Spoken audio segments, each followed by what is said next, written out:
Hey guys, so today I want to talk to you about Hoya Curtsii.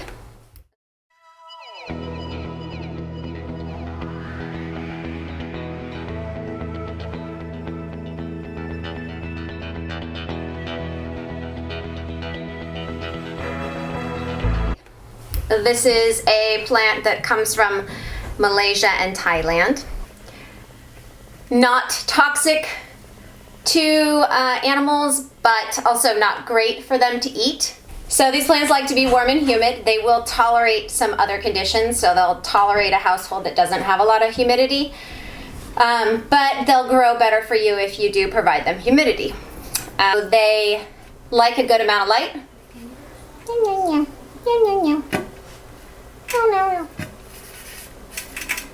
And you can give them bright, direct light is fine. But it will tolerate a lot of other conditions in your home. So it can tolerate some cold, obviously not too cold, but 65 degrees is okay. And it will tolerate not having as much humidity.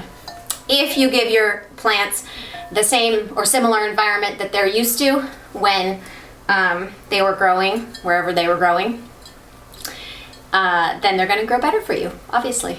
Hoya, like basically the whole family, is a family of epiphytes, and they're used to climbing, growing on trees, so they're used to a lot of, basically if they're in soil they want a lot of drainage.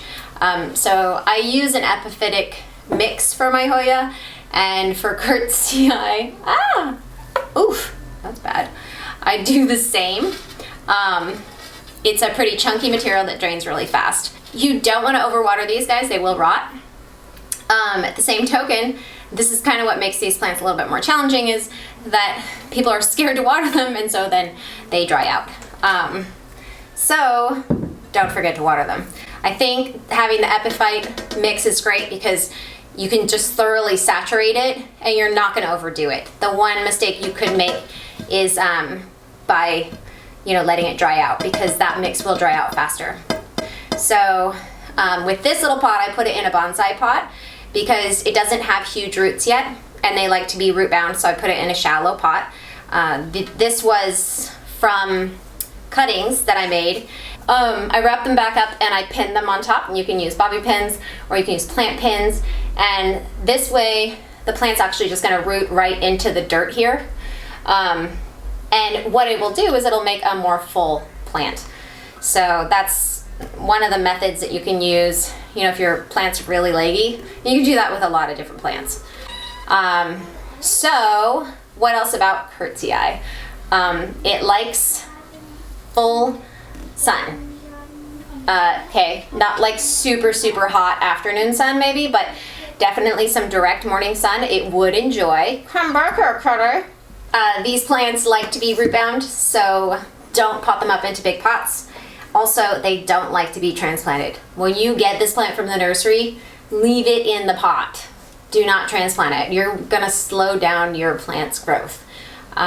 Sometimes the nurseries are potting up in just straight peat moss, and if it is in that, then you actually only have a certain amount of time before the peat moss starts to break down, so you will want to transfer it out of that sooner than later. But if it's not in straight peat moss, then I would leave it in for a while.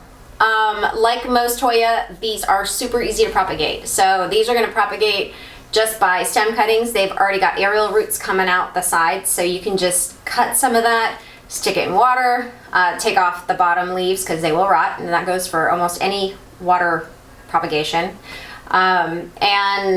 Or you can just lay it on some sphagnum peat moss, the long fiber kind, and put it in a plastic bag or in a clear tote. That creates humidity. The humidity is going to speed up the growth of those roots. So those are a couple different ideas for propagation. You can just stick it in the soil too. Soil just can be a little bit more risky. Then I think sphagnum moss is just like, it's not going to rot as easily as long as you keep the sphagnum moss not super soppy wet. You have to squeeze it out really well. All right, so I hope that helps you. People are kind of scared of Curtsii because they think that it's really hard to take care of, and the fact is that they, I think, a lot of times just don't water it at all because they think they're gonna kill it. And then sometimes you're like, oh, are the leaves wrinkled because it's thirsty, or are the leaves wrinkled because I gave it too much water? I mean, you know, you don't know. So that's why putting it in the epiphytic mix is so great, because you can just dump water on it and you know it's probably not going to rot because the water's just going to come right through. But the water can hold on to, you know, some of these bigger pieces. The water's going to stay in there a little longer. I hope you enjoyed your kitten and plant video. Like this video and subscribe. Okay, bye.